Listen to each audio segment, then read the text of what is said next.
ഇതാണ് Ananthapura town. Main ടൗണിൽ തന്നെയാണ് ഹോട്ടല്. ഇവിടെ ഫ്രണ്ട് SI റീജൻസി എന്ന് പറഞ്ഞിട്ടുണ്ട്.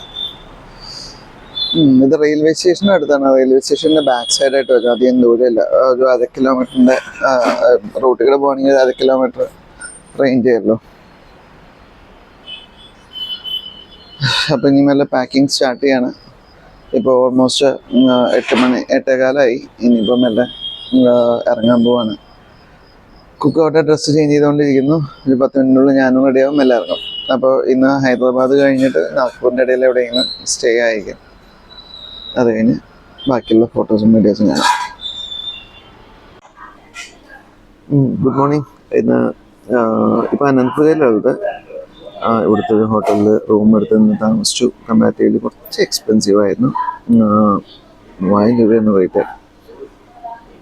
അപ്പോൾ യൂഷ്വലി ഞങ്ങൾ താമസിക്കാറുള്ള ഒരു 1200 റേഞ്ചിലൊക്കെയാണ്. പക്ഷേ നമുക്ക് ഇവിടെ വേറെ നല്ല ഹോട്ടൽസൊന്നും കിട്ടിയില്ല. അതുകൊണ്ട് ഇതെടുത്ത് വേറെ മാർഗമില്ല. നല്ല തിരക്കില്ലാത്ത രീതിയിൽ ടയേർഡായിരുന്നു. വന്നു കഴിഞ്ഞപ്പോൾ മനസ്സിലായി ടയേർഡായത് വണ്ടി ഓടിച്ചിട്ടല്ല, പക്ഷേ ഈ ഹോട്ടൽസ് തപ്പിയിട്ടാണ്. പല സ്ഥലങ്ങളിലും പോയി, ഒന്നും തീരെ മോശം ഹോട്ടൽസ് ആയിരുന്നു. ഒന്നുമില്ല, കുറച്ച് റേറ്റ് കൂടിയാലും കുഴപ്പമില്ല, നമുക്കത് എടുത്തേക്കാം എന്ന് വെച്ചിട്ട് പറഞ്ഞേ. അതാണ് പിന്നെ ഇവിടുത്തെ പുഷ്പ എന്ന് പറഞ്ഞ ഒരു ഹോട്ടൽ നമുക്ക് എടുത്തത്. പുഷ്പ ഇന്നല്ല, ആക്ച്വലി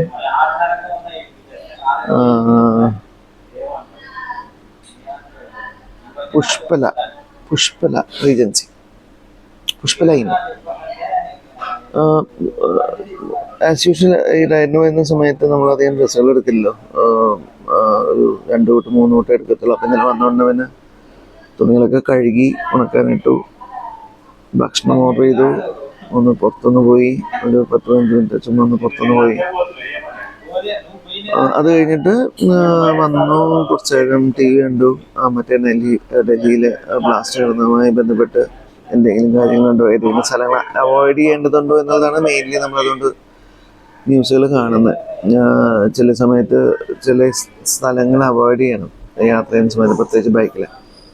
സോ അതിനുള്ള അത് എന്തെങ്കിലും ഉണ്ടെങ്കിൽ നമ്മൾ അപ് ടു ഡേറ്റ് ആയിട്ടിരിക്കണം. ബൈക്ക് ഓടിക്കാണ് ഞാൻ അറിഞ്ഞില്ല എന്ന് പറഞ്ഞിട്ട് കാര്യമില്ല. കാരണം പെട്ടുപോയതാണ്. അപ്പോൾ അത് കണ്ടു. അത് മെല്ലെ കിടന്നുറങ്ങി. കാലത്തായപ്പോൾ ഇപ്പോൾ എണീറ്റു. കുക്കു ഇപ്പോൾ എണീറ്റിട്ടില്ല. ഞാനാളെ കുറച്ച് നേരം കഴിഞ്ഞിട്ട് വിളിക്കാമെന്ന് വിചാരിച്ചു. എന്താണെന്ന് വെച്ച് കഴിഞ്ഞാൽ രണ്ടുപേരും കൂടി പാക്കിങ് സ്റ്റാർട്ട് ചെയ്ത് കഴിഞ്ഞാൽ ആകെ തിക്കുന്നെടുക്കാം. അപ്പോൾ ഞാൻ പെട്ടെന്നൊന്ന് തീർത്ത് ബ്രേക്ക്ഫാസ്റ്റ് കഴിച്ച് അതിനുശേഷം ആളെ വിളിക്കാം. അപ്പോൾ അത് കഴിഞ്ഞ് ആൾ ബ്രേക്ക്ഫാസ്റ്റ് പോകുന്ന സമയത്ത് എനിക്കും പാക്കിങ് ചെയ്യാം എന്നുള്ള പ്ലാനിലാണ്. അപ്പോൾ കോഫിക്ക് വേണ്ടി ഓർഡർ ചെയ്തിരിക്കുകയാണ്. ഇപ്പോൾ ഇവിടെ ഒന്നും ഇല്ലല്ലോ അല്ലേ?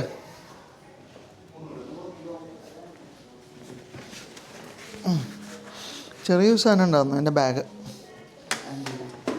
എൻ്റെ ഈ ബാഗ് കഴിഞ്ഞ പ്രാവശ്യം ഇത് മറന്നു വെച്ചിട്ടാണ് ഹൈദരാബാദ് മൊത്തം ഞാൻ തെണ്ടിയത്. വേറെ എന്തെങ്കിലും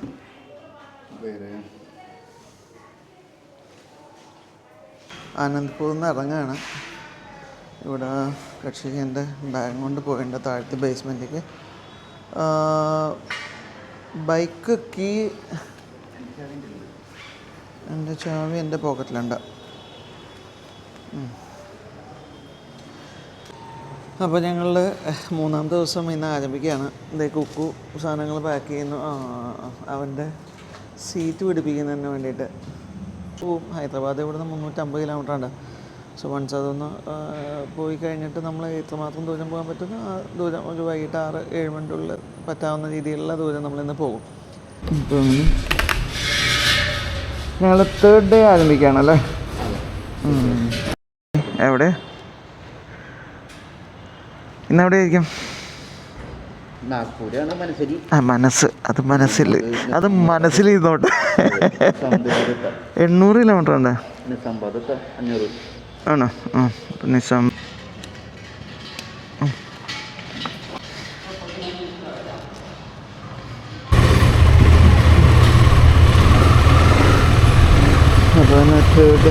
വിളിക്കുകയാണ്. 3rd day from Anantapur. നേരെ പോകാനാണ് പറഞ്ഞിരിക്കുന്നത് അല്ലേ?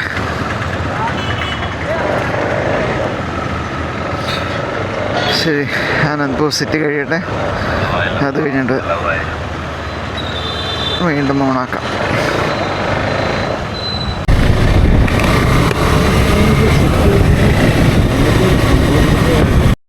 പത്തര എന്നിട്ടൊരു മനുഷ്യനില്ല എന്നുള്ളതാണ്. ഇവിടെ എല്ലാവരും വൈകുന്നേരങ്ങളിലാണ് പുറത്തേക്ക്. ഇന്നലെ വൈകുന്നേരം പുറത്തിറങ്ങിയപ്പോൾ എന്നാ തിരക്കായിരുന്നു. ഇപ്പോൾ നോക്കി ഒരു മനുഷ്യനില്ല റോഡിൽ. കാലത്ത് 10:30 സമയം. കടകൾ പോലും ഒന്നും തുറന്നിട്ടില്ല. ഈ വെയിലായ കാരണം സ്ക്രീൻ പ്രോപ്പറായി കാണുന്നില്ല നമ്മളെ ഫോണിൻ്റെ.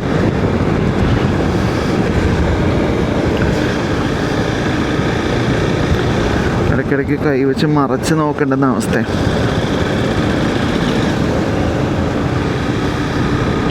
പെട്രോളില്ലേ? ഉണ്ട്.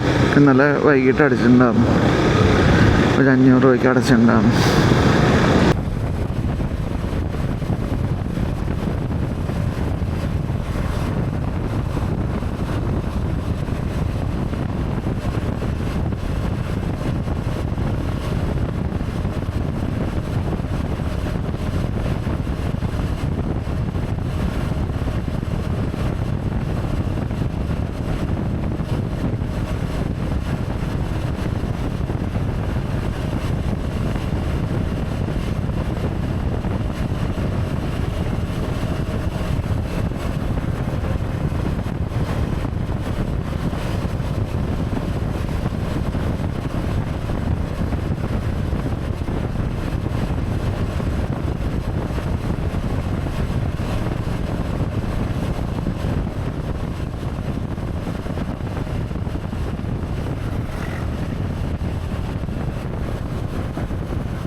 ഏകദേശം 300 കിലോമീറ്ററിൻ്റെ അടുത്ത് കാണിക്കുന്നത് ഹൈദരാബാദ്. നമ്മൾ ഹൈദരാബാദ് കയറുന്നതിന് മുന്നേ ഔട്ടർ റിംഗ് റോഡ് വഴി നമ്മൾ നാഗ്പൂർ റൂട്ടിലേക്ക് കയറണം. 4 മണിക്ക് ആകുമ്പോഴായിട്ടായിരിക്കും മിക്കവാറും ഹൈദരാബാദ് ഏരിയയിലേക്ക് എത്താൻ. 300 കിലോമീറ്റർ എന്ന് പറയുമ്പോൾ എന്തായാലും ഒരു 4 മണിക്കൂർ മേലെ എടുക്കും. അപ്പോൾ 3-4 മണി സമയത്തൊക്കെ ആയിരിക്കും മിക്കവാറും അവിടെ എത്തുന്നുണ്ടാവുക.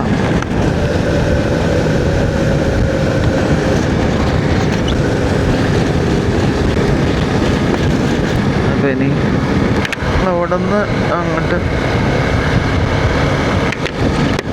പിന്നെ ഇൻ ബിറ്റ്വീൻ ഏതെങ്കിലും നല്ല സ്ഥലം ഉണ്ടെങ്കിൽ ഹോട്ടലുണ്ടെങ്കിൽ അവിടെ നിന്ന് 150 കിലോമീറ്റർ ഉണ്ടെങ്കിൽ കഴിഞ്ഞിട്ട് വെക്കാറും നിർത്തുകയും. നാഗ്പൂർ ഒരു 800 സംതിങ് കിലോമീറ്ററാണ് ഈ ആനന്ദ്പൂർന്ന്. അപ്പോൾ അത് കാരണം അത്രയും പോകാൻ പ്ലാനില്ല എന്തായാലും. പിന്നെ എങ്ങനെ ആരോഗ്യം കിട്ടുന്നതിനനുസരിച്ചിട്ടാണ്. ഉറക്കം എന്നുള്ളതാണ് ഈ ആരോഗ്യം. ചിലപ്പോൾ ക്ഷീണിച്ച് കഴിഞ്ഞാൽ പിന്നെ കിടന്നുറങ്ങും. അതായത് ഹൈദരാബാദ് എത്തിയില്ലെങ്കിലും കിടന്നുറങ്ങും. അതൊക്കെ നമുക്ക് സമയമുണ്ട്. നമ്മൾ ഈ പ്രാവശ്യം നമുക്ക് കുറച്ച് കൂടുതൽ ഡേറ്റ് ലീവ് എടുത്തിട്ടാണ് വന്നിരിക്കുന്നത്. അപ്പോൾ കാരണം ഞങ്ങൾക്ക് രണ്ടുപേർക്കും വലിയ ആദ്യം മനസ്സിൽ ഒരു ബാക്കിൽ ഇത്രയും ദൂരം എത്തണം എന്ന് ഫീൽ ചെയ്യുന്നില്ല. അപ്പോൾ തന്നെ കുറേ റിലാക്സ്ഡാണ്. ഹൈവേസിൽ ആക്സിഡൻറ്റ്സ് നടക്കുന്നത് ആക്ച്വലി കുറവാണ്. ബൈക്കുകൾ ഇൻഫാക്ട് വല്ല പട്ടിയെങ്ങാനും ചാടുക എന്നുള്ളതല്ലാതെ ഇല്ലാത്ത പക്ഷം ഹൈവേസിൽ ആക്സിഡൻറ്റ്സ് നടക്കുന്നത് കുറവാണെന്ന് എനിക്ക് തോന്നുന്നത്. കാറുകളാണ് പിന്നെ കൺട്രോളൊക്കെ വിട്ട് ഭയങ്കര സ്പീഡ് വന്ന് അതേപോലെ ഒരു ടേണിങ്, അവിടെ ഒരു ടേണിങ് ഉണ്ട്, അതേപോലെയുള്ള ടേണിങ്ങിലൊക്കെ പിന്നെ നമ്മൾ പോകുന്ന സ്പീഡാണ്. ഈ സൂപ്പർ ബൈക്സൊക്കെ ആകുമ്പോൾ മിക്കവാറും 130, 200 റേഞ്ചിലൊക്കെയാണ് അവർ പോവുക. 200, 250 കിലോമീറ്റർ സ്പീഡിൽ പോയി കഴിഞ്ഞാൽ സ്വാഭാവികമായും ഇതേപോലെ ടേണിങ് എടുക്കുമ്പോൾ ചിലപ്പോൾ തെറ്റാം. ഇല്ല, നമ്മളുടെ സ്പീഡിൽ പോകുന്ന ഇതേപോലെയുള്ള ബൈക്കുകൾ സാധ്യത കുറവാണ്. പക്ഷേ അപ്പോൾ ഒരു ചെറിയ ബ്രേക്ക് എടുത്ത് ജസ്റ്റ് 2 മിനിറ്റ് വേറെ പണിയൊന്നുമില്ല. ഇങ്ങനെയും ഇടയ്ക്ക് കിടക്കണം, ഇല്ലെങ്കിലേ കണ്ണിന് റെസ്റ്റ് കിട്ടത്തില്ല.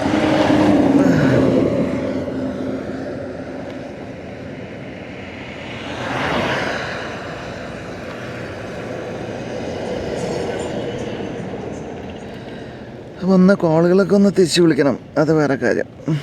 എല്ലാവരെയും കുറേ പേര് വിളിക്കുന്നുണ്ട്. ഞാനിങ്ങനെ യാത്രയിലൊന്നും അറിയാത്തവരായിരിക്കാം. അപ്പോൾ അത് കാരണം കുറേ പേര് വിളിച്ച് ഇന്ന് ക്ലിനിക്കിലേക്ക് വരട്ടെ എന്നൊക്കെ ചോദിക്കും. അവർ ചിലപ്പോൾ നമുക്ക് ക്ലിയറായി കേട്ടില്ലെങ്കിൽ നമ്മൾ അവരെ ഒന്നുകൂടി വിളിച്ച് നമ്മളൊന്ന് അവിടെ ഡോക്ടർ റോഷനയുണ്ട്, കാണൂ എന്ന് വന്നിട്ടൊന്ന് പറയണം. അവർക്കും ബുദ്ധിമുട്ടുണ്ടാവരുതല്ലോ എൻ്റെ യാത്ര കൊണ്ട്. അപ്പോൾ വീട്ടിലേക്കൊന്ന് വിളിച്ചു, നമ്മൾ സേഫാന്ന് പറഞ്ഞാൽ അവർക്ക് സമാധാനം. അതേപോലെ തന്നെ ഗൂഗിളിൽ മാപ്സിൽ നമ്മൾ ഷെയർ ചെയ്തിട്ടുണ്ട് നമ്മളുടെ കറണ്ട് ലൊക്കേഷൻ. ഫുൾ ടൈം മാപ്സിൽ നമുക്ക് ഷെയർ ചെയ്യാം. വളരെ മിനിമലായിട്ടുള്ള ചാർജേ പോകത്തുള്ളൂ.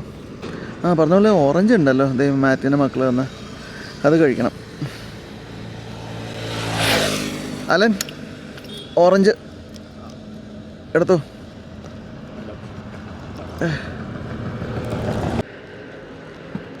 അങ്ങനെ 3-ാമത്തെ ദിവസം ഞങ്ങളുടെ പോയിക്കൊണ്ടിരിക്കുകയാണ്.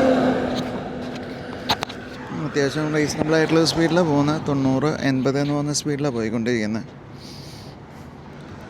ഏകദേശം 90, 80 എന്നുള്ള രീതിയിൽ പോയിക്കൊണ്ടിരുന്നാൽ നമുക്ക് ഏകദേശം വൈകുന്നേരമൊക്കെ ആകുമ്പോഴേക്കും ഹൈദരാബാദ് കഴിഞ്ഞ് കുറച്ചുകൂടി ദൂരം പോയിട്ട് നമുക്ക് എവിടെയെങ്കിലും സ്റ്റേ ബാക്ക് ചെയ്യാം. അങ്ങനെ പ്രത്യേകിച്ച് സ്ഥലം കണ്ടെത്തുന്നില്ല.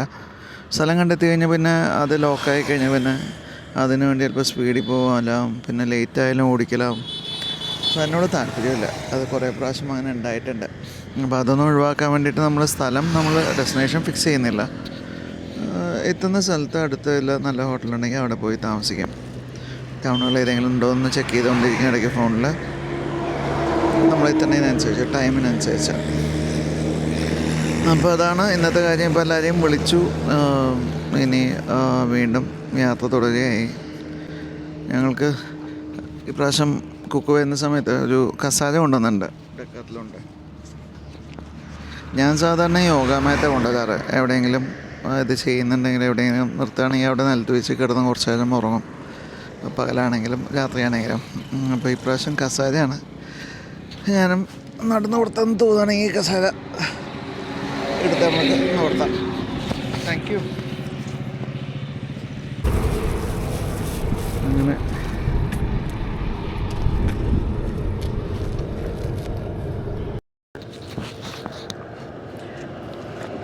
നാളെ മാത്യുവിൻ്റെ മക്കൾ എന്താ, മാത്യു ഇല്ലേ സേലം, ആളുടെ മക്കൾ എന്താ പോകുന്ന വഴിക്ക് കഴിക്കാൻ വേണ്ടിയിട്ട്.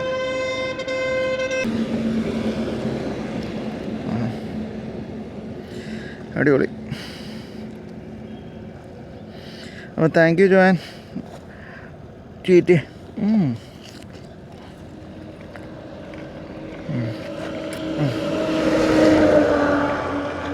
കൊള്ളാം.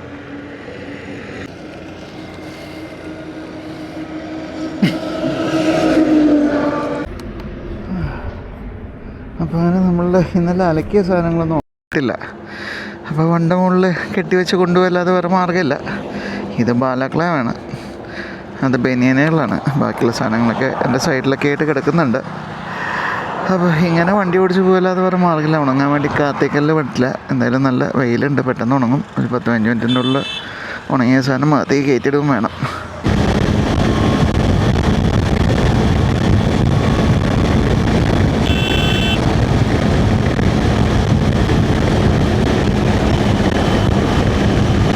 കുക്കുവിനെ റൈഡിൻ്റെ ലീഡ് ഏൽപ്പിച്ചു. പിന്നെ ഇപ്പോൾ നിലവിൽ നടക്കുന്നത് ഒരു ബീസ്റ്റ് മോഡാണ്.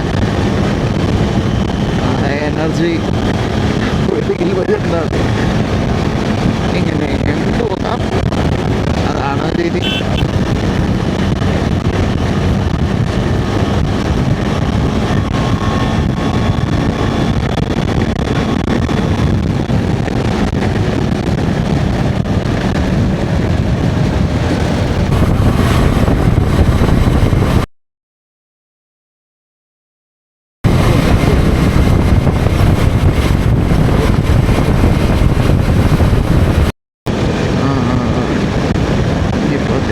സ്പീഡിലാണ് പോകുന്നത്. ഇതിപ്പോൾ കുർണൂൽ ടൗൺ ക്രോസ് ചെയ്തുകൊണ്ടിരിക്കുക.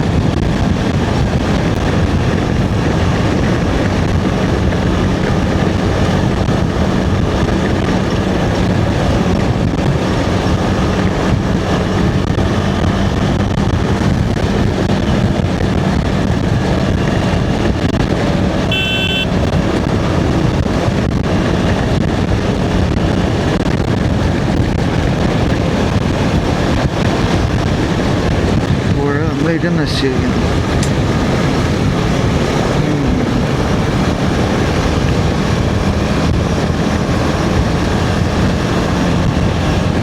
ടൗൺ അടിയിലാണ്, ഫ്ലൈ ഓവറാണ് മുകളിൽ കൂടെ പോകുന്നത്.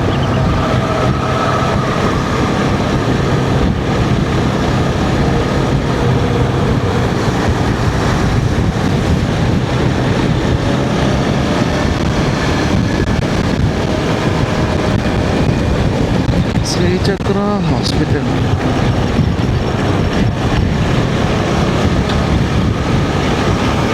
ബെല്ലാരി ലെഫ്റ്റ്. ബെല്ലാരി രാജ കുർണൂൾ. ബെല്ലാരി ഇവിടെ 150-ലാണോ ഇതുവഴി പോവുകയാണെങ്കിൽ.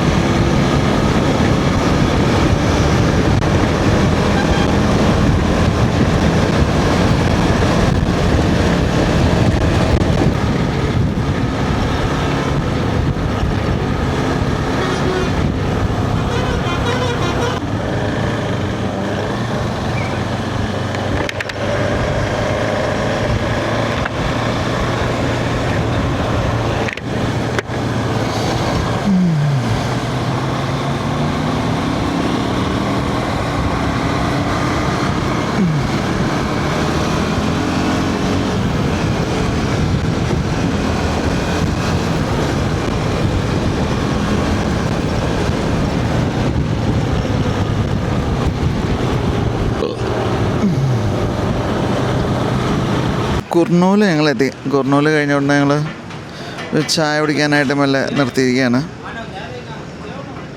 ചായ എന്ന് പറഞ്ഞു കഴിഞ്ഞാൽ ഒരു ഒന്നൊന്നായ ചായ, ഇത്രയൊക്കെ ഉള്ളൂ സൈസ്. പക്ഷെ നല്ല കാശാണ് കേട്ടോ, അതിന് കുറവൊന്നുമില്ല. അപ്പോൾ കുർണൂലിലെ ചായയും കുടിച്ച് ഒരു 5 മിനിറ്റ് ഇനി ഇരിക്കാമെന്ന് വിചാരിച്ചു. എന്നാൽ തിന്നാൻ വല്ല ബിസ്ക്കറ്റും കിട്ടുമെന്നും കൂടി നോക്കണം. അത് നല്ല സ്പീഡിൽ അങ്ങോട്ട് വന്നത്. നല്ല സ്പീഡെന്ന് പറഞ്ഞാൽ 100, 110 അങ്ങനെ സ്പീഡിലാണ് വന്നത്. അപ്പോൾ ആ വഴിയിലങ്ങനെ പോയിക്കൊണ്ടിരിക്കുകയാണ്. അപ്പോൾ എന്തായാലും കാണാം.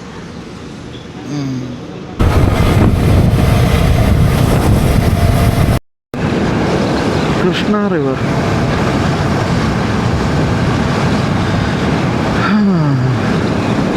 പിന്നെ വലിയ ഭാരതപ്പുഴ എട്ടിയുണ്ടല്ലോ ദൈവമേ.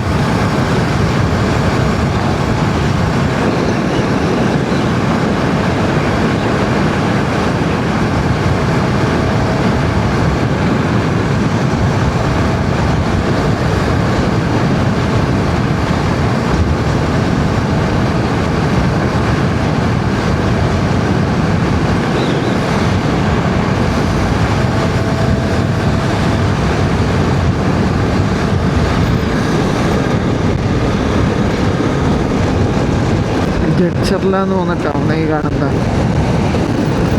Town ലെഫ്റ്റിലോട്ടാണ് town. നമ്മൾ നേരെ ഹൈദരാബാദ് ലക്ഷ്യമാക്കി പോയിക്കൊണ്ടിരിക്കുകയാണ്. അപ്പോൾ അത് ജഡ്ചറിൽ എന്താ സംഭവം എന്ന് നോക്കണം. നല്ല പേര് ഞാൻ എവിടെയോ എന്തോ ഈ ജഡ്ചറിലാണെന്നോ ഒന്ന് കേട്ടിട്ടുണ്ട്. ആ പേരിൻ്റെ ഇമ്പോർട്ടൻസ് കൊണ്ട് എന്തോ എനിക്കത് സംഭവം ഭയങ്കര ഇഷ്ടമാണ് ആ പേര്. ഇതുവരെയും ഭക്ഷണം കഴിച്ചിട്ടില്ല, 3 സമയമായി. പക്ഷേ വിശക്കുന്നില്ല എന്നുള്ളതാണ് കാര്യം. വിശന്നിരുന്നെങ്കിൽ കഴിക്കാമായിരുന്നു. പക്ഷെ എന്നാലും അധികം ലേറ്റ് ആവുമ്പോൾ ഇനിയൊരു 10-20 മിനിറ്റിനുള്ളിൽ 15 മിനിറ്റിനുള്ളിൽ എവിടെയെങ്കിലും ഹോട്ടലിൽ നിർത്തി കഴിക്കണം. ഇല്ലെങ്കിൽ പിന്നെ ലഞ്ചും ഡിന്നറും ഒരുമിച്ചാവും.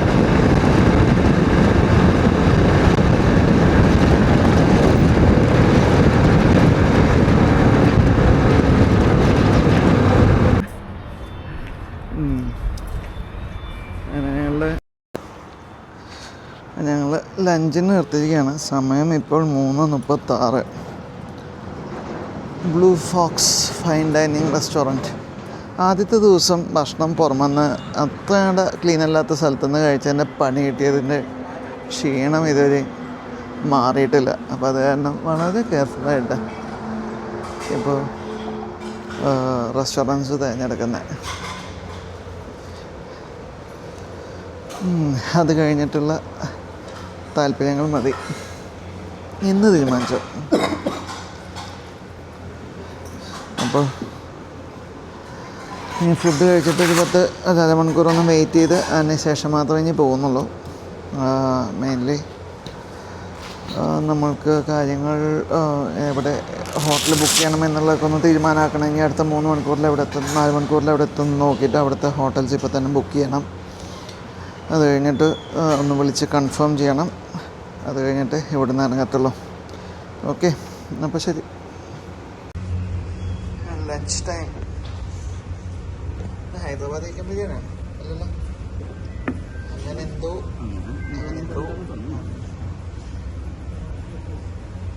നല്ല ഫുഡാണ്, നല്ല ശരി. ഏതാ നല്ല ഫുഡ്, നല്ല ബിരിയാണി. എന്നാൽ തീരെ എരിവൊന്നുമില്ല കേട്ടോ. ഹൈദരാബാദിൽ എന്ന് പറയുമ്പോൾ നല്ല എരിവ് വരുന്നതല്ലേ. ഹൈദരാബാദ് എനിക്ക് ഭയങ്കര എരിവായിട്ട് തോന്നിയിരിക്കുന്നത് ഇപ്പം.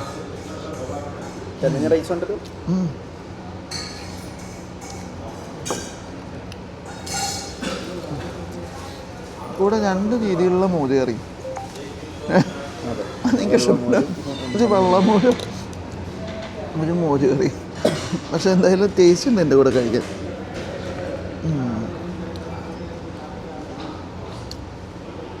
അടിപൊളി.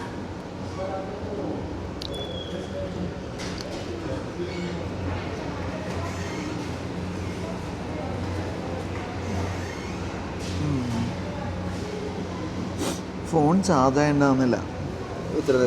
ഞാൻ ആക്ച്വലി വെച്ചെന്തോ ലൂസ് കണക്ഷൻ എന്തെങ്കിലും ആയിരിക്കണം. അപ്പോൾ ഞാൻ വീണ്ടും കേബിൾ കുത്താൻ പോയതാ.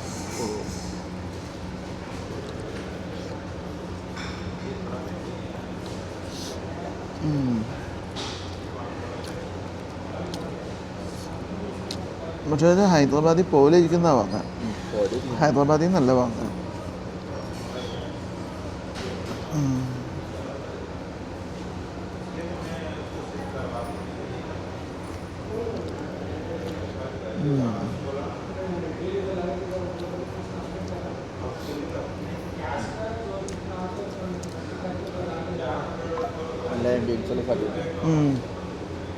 നല്ല ആംബിയൻസ് ഉള്ളതാണ്.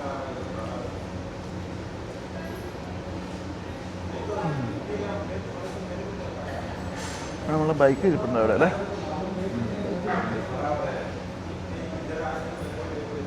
EV ചാർജിങ് സ്റ്റേഷൻ അത് അവിടെ ഉണ്ട്.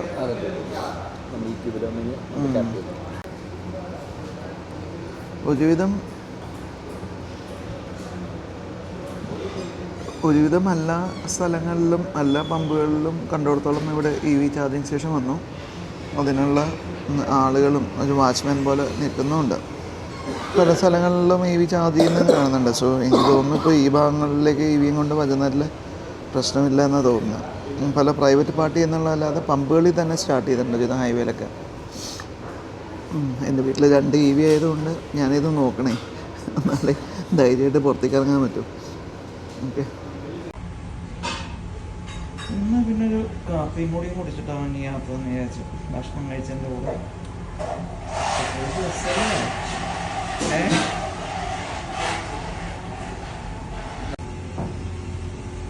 ബൈക്കിൻ്റെ അടിച്ച് നോക്കിയപ്പോൾ ഹൈദരാബാദ് ടൗണിൻ്റെ ഉള്ളിൽ തുടങ്ങി പോകാൻ ആണോ? മറ്റേ outer ring road, bike entry ഇല്ലാത്ത റോഡുണ്ടല്ലോ. ഹൈദരാബാദ് കയറാതെ പോകാനൊരു വഴി കണ്ടുപിടിക്കുന്നുണ്ട്.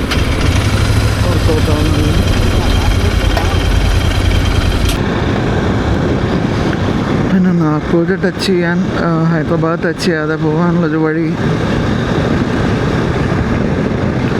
ഒരു റോഡ് നമ്മൾ നോക്കിയിട്ടുണ്ട്. അങ്ങനെ മറ്റേ ഔട്ടർ റിംഗ് റോഡാണ്. ഇന്നർ റിംഗ് റോഡ് ബൈക്കുകൾ കയറ്റത്തില്ല. അപ്പോൾ അത് കാരണം ഔട്ടർ റിംഗ് റോഡ് വഴിയാണ് പോകുന്നത്. ശ്രമിക്കുന്നുണ്ട്, പക്ഷേ ചില സമയത്ത് നമ്മളെല്ലാ പ്രാവശ്യം ഔട്ടർ റിംഗ് റോഡ് മിസ് ചെയ്യും. ഇതുവരെ എത്ര പ്രാവശ്യം പോയിട്ടുണ്ടോ അപ്പോഴൊക്കെ മിസ് ചെയ്തിട്ടുണ്ട്. അപ്പോൾ ഇപ്രാവശ്യം അങ്ങനെ മിസ്സാവാതെ എന്നാൽ മതിയായിരുന്നു. ഇല്ല, മിസ്സായി കഴിഞ്ഞാൽ പിന്നെ ഹൈദരാബാദിൽ തന്നെ കയറി കിടക്കും. പിന്നെ കൂടുതൽ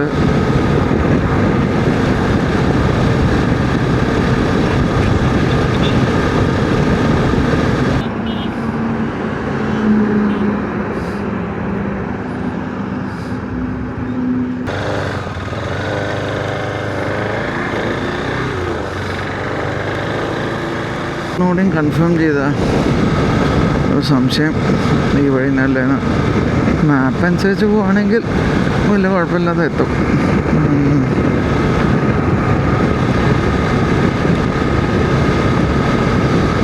115 കിലോമീറ്റർ നാഗ്പൂരാണ്. നാളെ കാലത്ത് 5 മണിക്ക് എത്തുന്നു. എന്തായാലും അതിനുള്ള സ്കോപ്പൊന്നും എടുക്കുന്നില്ല. എനിക്ക് ഹൈദരാബാദ് ഒന്ന് സ്കിപ്പ് ചെയ്യണം എന്നുള്ളത് മാത്രമേ ഉള്ളൂ. കയറിക്കഴിഞ്ഞാൽ പിന്നെ ബാംഗ്ലൂരിൻ്റെ 10 ഇരട്ടിയാണ്. കഴിഞ്ഞ പ്രാവശ്യം ഞാൻ ഒന്ന് അനുഭവിച്ചത്. കഴിഞ്ഞ പ്രാവശ്യം ഞാൻ ഹൈദരാബാദ് ഒരു ദിവസം താമസിച്ചിട്ട് രാത്രി 12 മണി എത്തിയപ്പോൾ, കാലത്ത് കഴിഞ്ഞ് 10 മണിയാകുമ്പോൾ ഞാൻ ഇവിടെ അനൂപിന് ടൂർണമെൻ്റ് ഉണ്ടായിരുന്നു.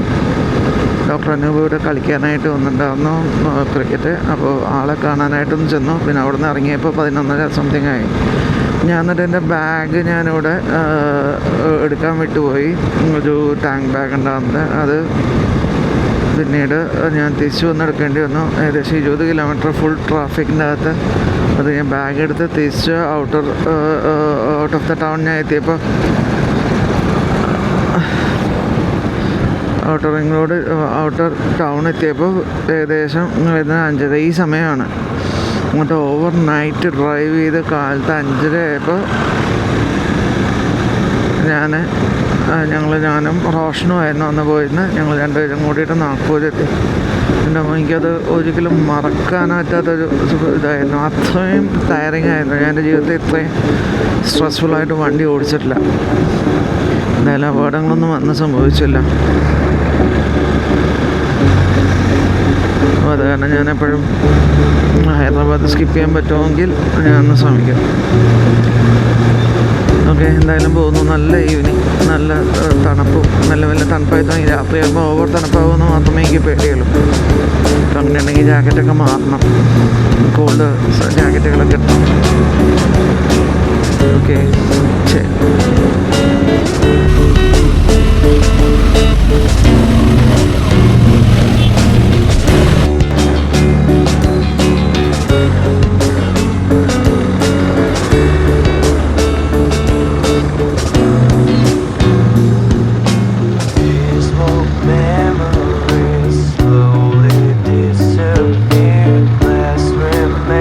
Inside, your mind sleeping.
അങ്ങനെ ഹൈദരാബാദ് ബൈപ്പാസ് ചെയ്യുന്ന വഴിയെത്തി അതുവഴി അങ്ങനെ പോയിക്കൊണ്ടിരിക്കുകയാണ്.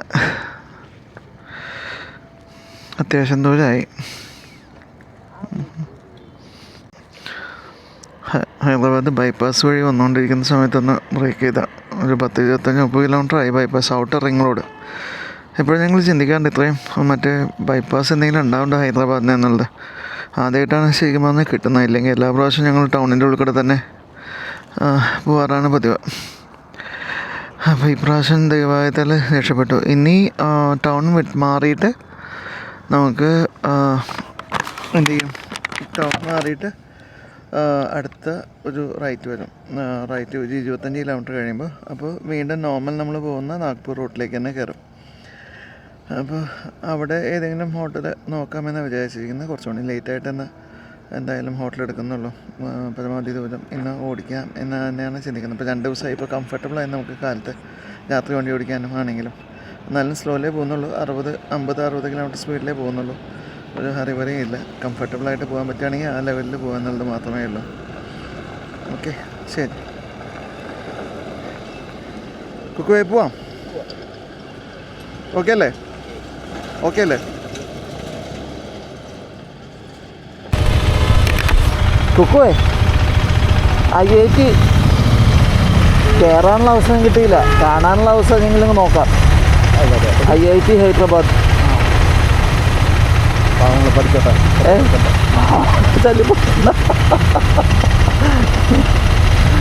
അയ്യോ, എന്താ അടിപൊളി ക്യാമ്പസ് അല്ലേ? നല്ല അടിപൊളിയാണ്. ആണോ?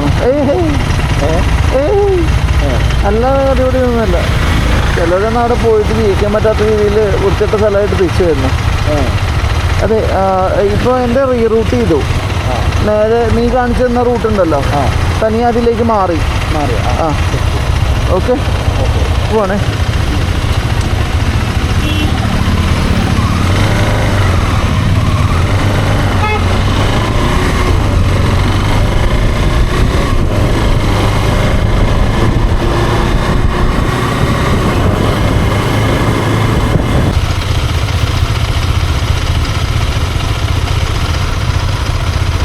അവിടെ വേറെ എൻട്രൻസ് ഉണ്ടോ?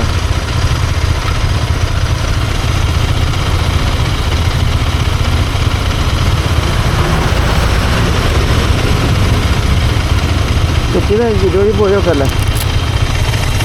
നിനക്കെന്താ തോന്നുന്നത്? ഇപ്പോൾ കാണുന്ന മാപ്പ് നോക്കിയായിരുന്നോ?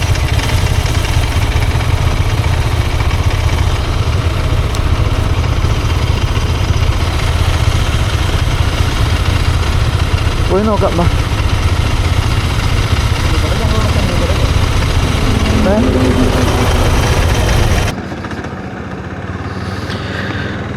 കുക്കുവിന് പെട്രോൾ അടിക്കാനായിട്ട് നിർത്തണം.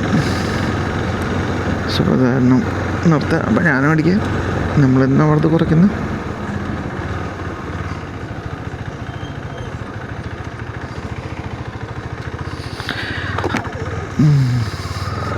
അത്യാവശ്യം കംഫർട്ടബിളായിട്ട് ഓടിക്കാൻ പറ്റുന്നുണ്ട്. മോശം റോഡുകളൊന്നും കാര്യമായിട്ടില്ല. ഇതുവരെ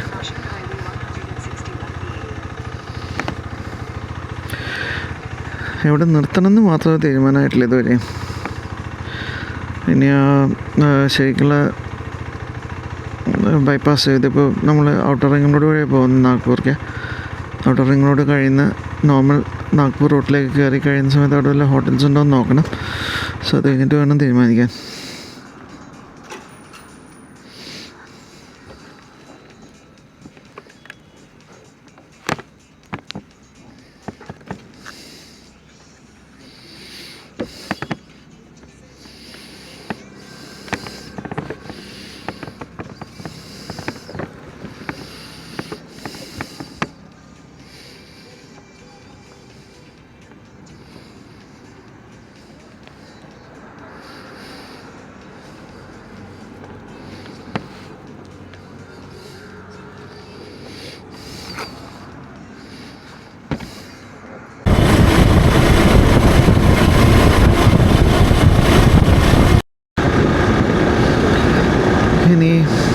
ഏകദേശം 20 കിലോമീറ്റർ കൊണ്ട് ഉണ്ട് നാഗ്പൂർ ഹൈവേയിലേക്ക് എത്തുന്നുണ്ട്. ഈ വരുന്ന വഴിക്കായിരുന്നു IIT ഹൈദരാബാദൊക്കെ ഞങ്ങൾ കണ്ടു. എൻ്റെ ചുമ്മാ ഒരു വീഡിയോ എൻ്റെ ഫ്രണ്ടിൽ വെച്ച് എടുത്തിട്ടുണ്ട്. സോ അത് കഴിഞ്ഞിട്ട് അവിടെ നിന്ന് ഒരു 45 കിലോമീറ്ററിലുണ്ട് നോർമൽ ഹൈവേയിലേക്ക് വരുന്നത്. ഞാൻ പറഞ്ഞു ഔട്ടർ റിംഗ് റോഡ് വഴിയാണ് വന്നുകൊണ്ടിരുന്നത്, ഹൈദരാബാദ് ടച്ച് ചെയ്യാതെ. നല്ല റോഡാണ്. ഇപ്പോൾ സപ്പോസ് ആരെങ്കിലും വരുന്നുണ്ടെങ്കിൽ കാറ് നമുക്ക് ഒരിക്കലും മറ്റേ ഇന്നർ റിംഗ് റോഡിലേക്ക് കയറാൻ പറ്റും, ബൈക്കുകൾ നമുക്ക് കയറാൻ പറ്റില്ല. സോ ഏറ്റവും നല്ലത് ടൗണ് ട്രാഫിക് ബൈപ്പാസ് ചെയ്തിട്ട് ഈ പറഞ്ഞ ഔട്ടർ റിംഗ് റോഡ് കയറുന്നതായിരിക്കും നല്ലത്. പൂനെയിലേക്കൊക്കെ പോകുന്നത് ഇത് വഴി തന്നെയാണെന്ന് തോന്നുന്നു. പൂനെ ബോർഡൊക്കെ ഇരിക്കുന്നുണ്ട് ഞാൻ. സോ ഇത് ഇനിയിപ്പോൾ പകലായിരിക്കും ഒന്നുകൂടിയും കംഫർട്ടബിൾ ആയിരുന്നത്. ഇപ്പോൾ നല്ല തണുപ്പാണ്, നല്ല തണുപ്പുണ്ട്. കഴിഞ്ഞ മോഡലിൽ winter gloves, rainproof, waterproof ഗ്ലൗസൊക്കെ ഇട്ട് എന്നിട്ടുള്ള പോക്കാണ് ഈ കാണുന്നത്. എന്നാലും കഴിഞ്ഞ മോളിക്കൊക്കെ തണുപ്പെടുത്ത് തുടങ്ങി.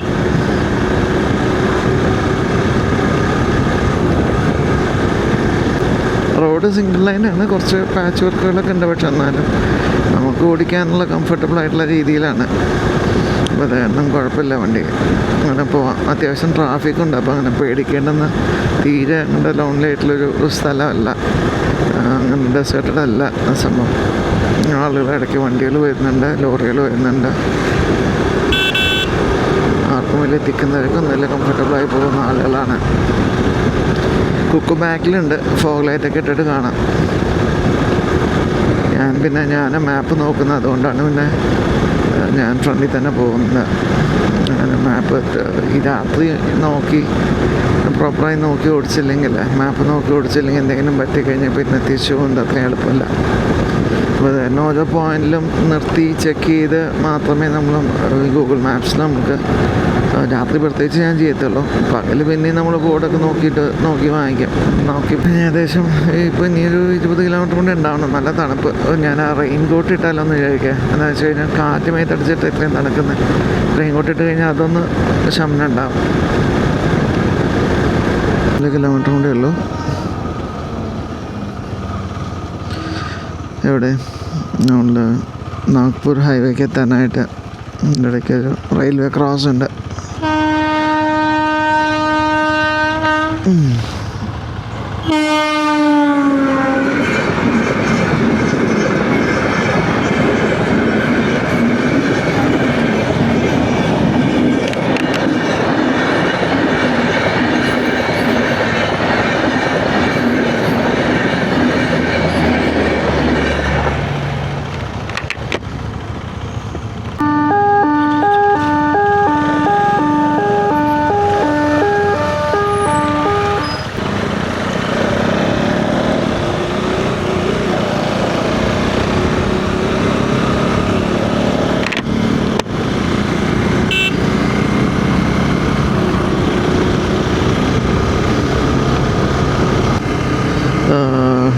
റൂട്ട് ചെയ്ത് നമ്മൾ നാഗ്പൂർ ഹൈവേയിലേക്ക് എത്തിയിരിക്കുകയാണ്. ഇനി ഒരു നല്ല ടൗൺ നോക്കിയിട്ട് നല്ല ഏതെങ്കിലും ഹോട്ടലെടുത്ത് സമാധാനമായിട്ട് തുടങ്ങണം. ഇതൊരു യാതൊരു ക്ഷീണമില്ല കേട്ടോ, അപ്പോൾ നല്ലതായിട്ട്. പക്ഷേ ഞാൻ ആ തണുപ്പ് കൂടിയപ്പോൾ നമ്മൾ റെയിൻ ജാക്കറ്റ് എടുത്തിട്ട് മേത്ത് കാറ്റടിക്കുമ്പോഴാണ് ഏറ്റവും ബുദ്ധിമുട്ട് നമുക്ക് ശരീരത്തിന് തണുക്ക്. ഈ പറഞ്ഞ പോലെ ഫീൽസ് ലൈക്ക് 25 എന്നൊക്കെ പറയുന്നത് ടെമ്പറേച്ചർ മേ ബി 18 എങ്ങാനും ആയിരിക്കും. പക്ഷേ നമുക്ക് കാറ്റടിക്കുന്ന സമയത്ത് അത് മേ ബി 13, 12 ആയിട്ടാണ് നമുക്ക് ഫീൽ ചെയ്യുക. അതാണ് വ്യത്യാസം വരുന്നത്. നമുക്കെപ്പോഴും അതൊന്ന് ശ്രദ്ധിച്ചിട്ട് വേണം. അപ്പോൾ നമ്മൾ വിചാരിക്കും ഇത്രയ്ക്കല്ലേ ഉള്ളൂ, ജാക്കറ്റിന് ആവശ്യമില്ല. എപ്പോഴും തണുപ്പ് മേത്ത് തട്ടാതിരിക്കുന്നതാണ്. നമുക്ക് തണുപ്പ് എൻജോയ് ചെയ്യണമെങ്കിൽ ചൂട് കിട്ടാനുള്ള ഡ്രസ്സുകളും ഇതൊക്കെ ഇട്ടിട്ട് മാത്രമേ തണുപ്പ് നമുക്ക് എൻജോയ് ചെയ്യാൻ പറ്റുള്ളൂ. അല്ലാതെ തണുത്ത് വിറങ്ങലിച്ചിരിക്കുന്നത് നമ്മളുടെ നാട്ടിൽ അത് അങ്ങനത്തെ ഒരു രീതിയാണ്. നമ്മൾ ജാക്കറ്റൊന്നും ഇടത്തില്ല, കംഫർട്ട് വെറുതെ തണുപ്പിന് നമ്മളങ്ങോട്ട് ശരി നല്ല തണുക്കട്ടെ എന്ന് വിചാരിച്ചിട്ട് പലരും ഇരിക്കാറുണ്ട്. പക്ഷേ ശരിക്കും തണുപ്പ് എൻജോയ് ചെയ്യുന്നത് അതിനുള്ള ഡ്രസ്സുകളിട്ട് നമ്മൾ ബോഡി വാമാക്കിയിട്ടാണ്. ഇനിയിപ്പോൾ ഏതെങ്കിലും ടൗണുകളുണ്ടോ എന്ന് നോക്കട്ടെ. ഓക്കെ, അത് കോൾ ചെയ്യുന്നു. രാത്രി ഓടിക്കുമ്പോൾ ഈ തണുപ്പ് വന്നില്ലെങ്കിൽ യാതൊരു കുഴപ്പമില്ല. നേരത്തെ ഞാൻ ഈ റെയിൻ കോട്ട് ഇടുന്നതിന് മുന്നേ കൈയും എല്ലാം ഭയങ്കര നെഞ്ചെല്ലാം ഭയങ്കര തണുത്തിരിക്കുകയായിരുന്നേ. ഞാനൊരു 10-15 കിലോമീറ്റർ കഴിഞ്ഞാൽ എങ്ങനെയെങ്കിലും നിർത്തി അവിടെ എവിടെയെങ്കിലും സെറ്റിലാവണമെന്നായിരുന്നു. ഇപ്പോൾ ഈ റെയിൻ ജാക്കറ്റ് ഇട്ടതിന് ശേഷം കാറ്റ് മേത്തടിക്കുന്നില്ല, ഇപ്പോൾ തണുക്കുന്നില്ല, കൈൻ്റെ മുകളിലത്തെ തണുപ്പും മാറി. മുകളിലത്തെ ഒരു നല്ല വാമായി ബാലക്ലാവ് ഉണ്ട്, നോസ് കവർ ചെയ്തിട്ടായിരിക്കുന്നത്. സോ ഇങ്ങനെ വന്നു കഴിഞ്ഞപ്പോഴേക്കും എനിക്ക് ഇനിയിപ്പോൾ എത്ര ദൂരം വേണമെങ്കിൽ വണ്ടി ഓടിക്കാനായി. ഇപ്പോൾ സമയം 9 മണിയായി. ഇതുവരെ ഞങ്ങൾ ഒന്നും നിർത്തിയിട്ട് കൊണ്ടില്ല. വൈകുന്നേരം ഭക്ഷണം കഴിച്ചിട്ട് സ്റ്റാർട്ട് ചെയ്തിട്ട് ജസ്റ്റ് ഒന്ന് ഈ റെയിൻ ജാക്കറ്റ് ഇടാൻ വേണ്ടിയും ഗ്ലൗസ് മാറ്റാൻ വേണ്ടിയിട്ടും ഒന്ന് നിർത്തി എന്നല്ലാതെ ഞാൻ പറയുന്നത് ഈ ബൈക്ക് ഓടിക്കുന്ന സമയത്ത് നല്ല പ്രൊട്ടക്ഷനോട് കൂടി ഇതേപോലെ തണുപ്പിനെ റെസിസ്റ്റ് ചെയ്യാനുള്ള പ്രൊട്ടക്ഷനോട് കൂടി നമ്മൾ പോവുകയാണെങ്കിൽ നമുക്ക് നൈറ്റോ അല്ലെങ്കിൽ എനി ടൈം നമുക്ക് വണ്ടി ഓടിക്കാവുന്ന കാര്യമേ ഉള്ളൂ. ഇതിലും വലിയ തണുപ്പാകുമ്പോൾ ഇതിലും വലിയ ഉള്ള ഇന്നേഴ്സും കാര്യങ്ങളൊക്കെ ഇടണം. ഇല്ലാന്നുണ്ടെങ്കിൽ ഇത് തന്നെ ധാരാളമാണ്. ജസ്റ്റ് റെയിൻ ജാക്കറ്റ് ഇട്ട് കഴിഞ്ഞാൽ തന്നെ നല്ല. അപ്പോൾ ഒന്നൊരു കുക്ക് ഫ്രണ്ടിൽ പോകുന്നുണ്ട്. മൂപ്പർക്ക് പിന്നെ ഒന്നും കേൾക്കുന്നില്ല. ഒരു മാതിരി തീക്കുരുത്ത പോലെ ഇങ്ങനെ പോയിക്കൊണ്ടിരിക്കുന്നു. എന്ത് പറഞ്ഞു കഴിഞ്ഞാലും ഓവർ കുഴപ്പമില്ലാണോ തണുപ്പാണോ എനിക്ക് പ്രശ്നമില്ല. പക്ഷേ ഞാൻ എൻ്റെ ഒരു കാര്യമാണ്. ചില ആളുകൾക്ക് ഇതൊന്നും പ്രശ്നമില്ലാത്ത ആളുകളുണ്ടാകും. മേ ബി ഏജിൻ്റെയോ ഇല്ലെങ്കിൽ അവരുടേതായിട്ടുള്ള ഫിസിക്കൽ ഫിറ്റ്നസ്സിൻ്റെയോ ആയിരിക്കും ഇത് രണ്ടും. എന്തായാലും നമ്മളെ കൊണ്ട് പറ്റൂല കേട്ടോ. അങ്ങനെ നാഗ്പൂർ ക്രോസ് ചെയ്തു. ഇനി നാഗ്പൂരില്ല, സോറി, ഹൈദരാബാദ് ക്രോസ് ചെയ്തു. അത് ബൈപ്പാസ് ചെയ്യാൻ പറ്റും. ഇനിയിപ്പോൾ കാമാറെഡ്ഡി എന്ന് പറഞ്ഞ ഡിസ്ട്രിക്ട് ക്യാപിറ്റലുണ്ട്, അവിടെ റൂംസ് ഉണ്ട്. അപ്പോൾ അവിടെ പോയി ഇനി ചെക്ക് ഇൻ ചെയ്യാം. ഇനി അധികം ഓടിക്കുന്നില്ല. ഓൾറെഡി 9 മണി കഴിഞ്ഞു. അപ്പോൾ ഇനി ഒരു മണിക്കൂർ മണി കഴിഞ്ഞു റെസ്റ്റ് കാമാറെഡ്ഡി ആ സ്ഥലത്തേക്ക്. അത് കഴിഞ്ഞ് റൂം എടുത്തിട്ട് മെല്ലെ ഉറങ്ങണം. നാളെ കാലത്ത് നാഗ്പൂരോ ഇല്ലെങ്കിൽ ജബൽപൂരിലേക്കോ ഒന്ന് എത്തിച്ചേരണം. ഓക്കെ. ഒരു ആവേശത്തിന് ഇറങ്ങി പുറപ്പെട്ടതാണെങ്കിലും ഇപ്പോൾ നമുക്കിപ്പോൾ ഇതൊന്ന് തീർക്കണം എന്നുള്ളൊരു ശക്തി മെല്ലെ മെല്ലെ വന്ന് തുടങ്ങുകയാണ്. അറിയില്ല എന്താവുമെന്ന്. പോകാം. എത്രമാത്രം മുന്നോട്ട് പോകാൻ പറ്റുമോ അത്രയും മുന്നോട്ട് പോകാം. എന്തായാലും എല്ലാവരും കൂടെ ഉണ്ട് എന്നുള്ള വിശ്വാസത്തിൽ പോവുകയാണ്.